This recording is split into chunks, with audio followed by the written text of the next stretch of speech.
செய்தியை பார்த்து வருகிறோம். நடுக்கடலில் தமிழ்நாட்டு மீனவர்கள் 35 பேரை சிறைப்பிடித்து சென்று இலங்கை கடற்படை மீண்டும் அட்டூழியத்தில் ஈடுபட்டிருக்கக்கூடிய அந்த அண்மை செய்தியை பார்த்து வருகிறோம். சிறைப்பிடிக்கப்பட்ட தமிழக மீனவர்கள் எந்த பகுதியை சேர்ந்தவர்கள் என்ற விவரம் இதுவரை தெரிய வரவில்லை. இதுகுறித்த விவரங்களோடு இணைகிறார் நம்முடைய செய்தியாளர் பூபேஷ். விவரங்களை வழங்கலாம்.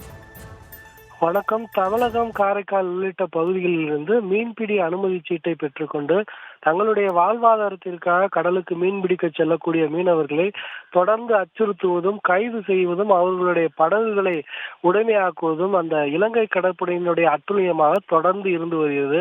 நேற்றைய தினம் கூட ராமேஸ்வரத்திலிருந்து மீன்பிடிக்க சென்ற 500க்கும் மேற்பட்ட மீனவர்களை அந்த துப்பாக்கி முனையில் விரட்டி எடுத்த சம்பவமானது மீனவர் மத்தியில் பெரும் கொந்தளிப்பை ஏற்படுத்தியிருந்தது. அந்த அடிப்படையில் இன்று காலையிலே மீனவர்களுக்கு அதிர்ச்சி தரும் செய்தியாக நடுக்கடலில் மீன் பிடித்துக் கொண்டிருந்த 35 மீனவர்களையும் 4 நாட்டு படகுகளையும் கடல் தாண்டி வந்து மீன் பிடித்ததாக கூறி இலங்கை கடற்படையினை கைது செய்து விசாரணையில் ஈடுபட்டுவதாக தகவலானது வெளியாகிருக்கு. இந்த கைது செய்யப்பட்டு விசாரணை செய்யப்பட்டு வரும் அந்த மீனவர்கள் எந்த பகுதியைச் சேர்ந்தவர்கள் என்று தெரியாத சூழலில் தற்போது 35 மீனவர்களை 4 விசைப்படகுகளையும் அந்த இலங்கை கடற்படையினர் விசாரித்து வருவது மீனவர்கள் மத்தியில் பெரும் கொந்தளிப்பை ஏற்படுத்தி இருக்கிறது.